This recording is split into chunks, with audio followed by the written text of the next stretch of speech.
Assalamualaikum warahmatullahi wabarakatuh. Halo semuanya, perkenalkan nama saya Latifah Hindar Pranowo dari kelas D3MP 4604 NIM 67042233136. Tujuan saya di sini membuat video ini adalah untuk menjelaskan mengenai materi pertemuan 5 hingga 8 sebagai syarat tugas mata kuliah manajemen produk. Tonton video ini sampai habis ya. Di pertemuan 5 ini kita akan bahas mengenai value creation dan customer value. Apa itu value, ada berapa jenis value, dan apa itu customer benefit, nanti kan kita bahas. Nah, value dalam konteks manajemen produk yang akan kita bahas kali ini adalah value creation dan value created. Value creation sendiri itu adalah proses penciptaan nilai yang dilakukan oleh perusahaan secara efisien untuk menghasilkan profit. Nah, sedangkan value created yaitu adalah perbedaan antara manfaat yang diperoleh oleh konsumen dari penggunaan barang dengan biaya yang dihasilkan ketika memproduksi barang tersebut. Nah, value itu juga ada bermacam-macam ya. Ada 7, yaitu economic value, physical value, emotional value, social value, political value, technology value, dan service value. Untuk customer benefit sendiri itu sama seperti customer value. Artinya segala hal atau ciri-ciri yang dinilai oleh seorang konsumen terhadap suatu produk. Sedangkan cost adalah segala biaya yang timbul akibat dari kegiatan penyediaan produk kepada konsumen. Nah, pertemuan 6 adalah Customer Analysis in Disruption Era. Analisis customer pada era disrupsi. Perilaku pembelian konsumen itu adalah membeli sebuah barang dan jasa untuk konsumsi pribadi. Itu adalah perilaku final ditentukan oleh konsumen. Nah, pembelian konsumen sendiri itu juga memiliki beberapa karakteristik yang dapat mempengaruhinya. Yang pertama ada cultural atau kultur atau budaya. Yang kedua ada social atau dari segi sosial. 3 yaitu personal atau dari pribadi masing-masing. Yang keempat ada psychological atau psikologi, dan buyer atau pembeli. Nah, apa saja sih hal-hal yang perlu kita ketahui tentang pelanggan potensial? Artinya bagaimana sih kita bisa menentukan pelanggan potensial untuk produk kita?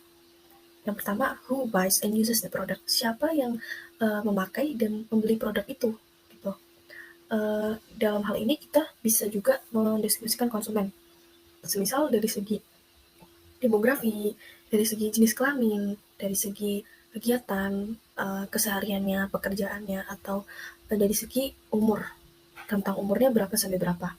Yang kedua, what customers buy and how they use it. Apa yang customer beli dan bagaimana mereka menggunakannya.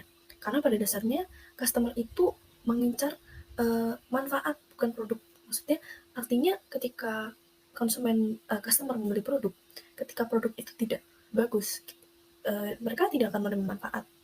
Artinya sebenarnya mereka mencari manfaat yang didapatkan dari penggunaan produk. Gitu. Yang ketiga, where and when customers buy. Kapan dan di mana customer itu membeli barang. Gitu.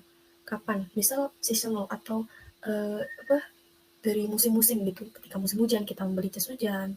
Terus kemudian di mana tuh marketnya seperti apa? Ataukah di pasar-pasar yang besar atau pasar yang kecil? Yang keempat, how customers choose. Bagaimana customer memilih. Dan itu bisa dijawab melalui multi-attribute model question. Ada media, persepsi, dan beberapa penilaian yang nantinya itu akan digunakan untuk menentukan bagaimana strategi yang bisa dilakukan perusahaan dalam membuat produk atau menentukan pelanggan potensialnya itu seperti apa. Terus yang kelima, why they prefer a product over others. Bagaimana mereka lebih cenderung memilih produk kita dibandingkan dengan orang lain.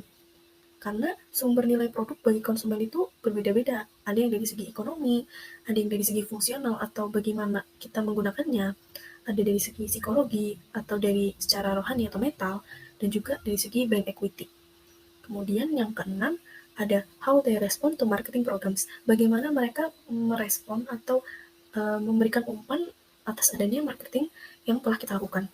Itu bisa kita ketahui atau kita cari tahu mengenai penilaian para ahli, program-program dasar, survei dari pelanggan ketika sudah menggunakan produk, eksperimen oleh ilmuwan, dan juga analisis data-data lampau. Kemudian yang terakhir, will they buy it again? Apakah mereka akan beli barang ini lagi? Gitu. Hal itu bisa karena adanya kepuasan, adanya minat, perilaku, dan kesetiaan dari konsumen itu sendiri. Dan hal-hal ini nanti akan membawa kita untuk mengetahui pelanggan potensial yang akan kita bidik. Nah, pertemuan ketujuh kita akan bahas mengenai market potential and sales forecasting di era disruption technology. Kata kuncinya ada dua, ada sales forecasting dan market potential. Nah, forecasting dan potential, apa sih mereka artinya gitu? Nah, di sini sudah dijelaskan bahwa forecasting itu jumlah total penjualan yang diharapkan yang dapat dicapai dalam berbagai kondisi pada waktu yang telah ditetapkan. Sedangkan potensial itu jumlah maksimum penjualan yang layak didapatkan atau dicapai dalam berbagai kondisi, berbagai waktu yang ditetapkan. Gitu.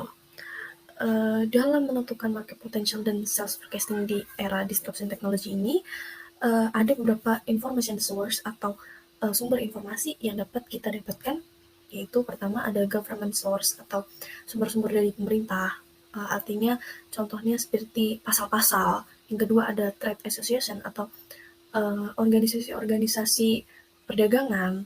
Yang ketiga private company data atau data-data perusahaan yang bersifat privasi. Yang keempat ada financial and industry analysis, maksudnya analisis dari ahli keuangan maupun dari ahli industri. Yang kelima ada popular press atau berita atau program-program berita yang populer gitu seperti Kompas atau Kata Data gitu. Dan yang terakhir adalah internet. Gitu. Nah, dalam menentukan hal itu ada beberapa langkah atau metode gitu.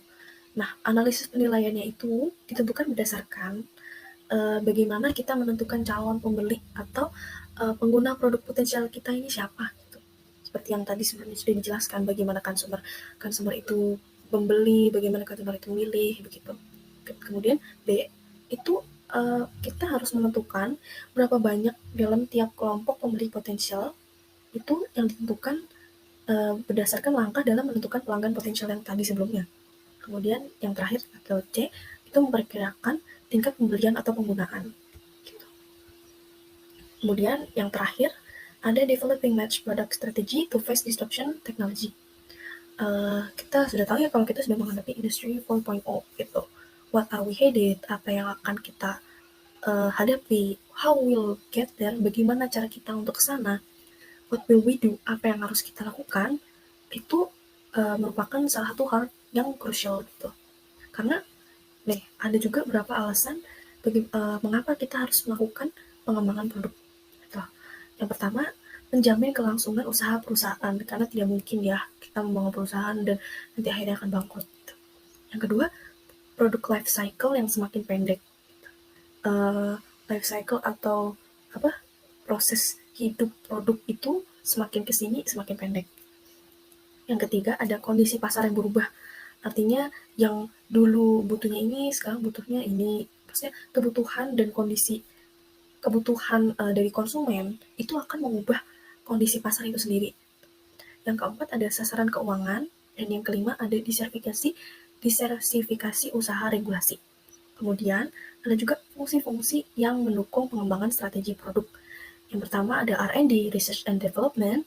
Yang kedua ada Production, Finance, dan Marketing. Nah, benefit of strategi atau manfaat dari strategi itu yang pertama ada meningkatkan koordinasi antar fungsional area organisasi maupun pemasaran.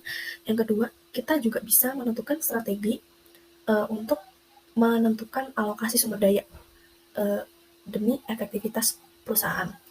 Yang ketiga, mengarahkan ke pasar yang superior. Kemudian ada juga selection of customer target. Bagaimana kita menyeleksi customer gitu. Yang pertama ada ukuran dan pengembangan market. Ukurannya itu besar atau kecil gitu. Kemudian perkembangannya itu signifikan atau tidak. Yang kedua, ada peluang untuk mendapatkan keunggulan kompetitif. Dan yang terakhir ada sumber daya yang tersedia.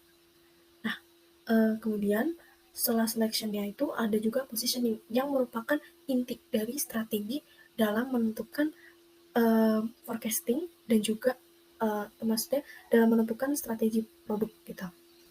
Yang pertama ada harga biaya, maksudnya, positioning yang kita lakukan itu, dengan customer yang memiliki penghasilan yang, eee, di bawah atau menengah atau atas gitu. Dan juga diferensiasi berdasarkan produk, fitur, pelayanan atau maksudnya berdasarkan produk, fitur, penawaran, atau layanan.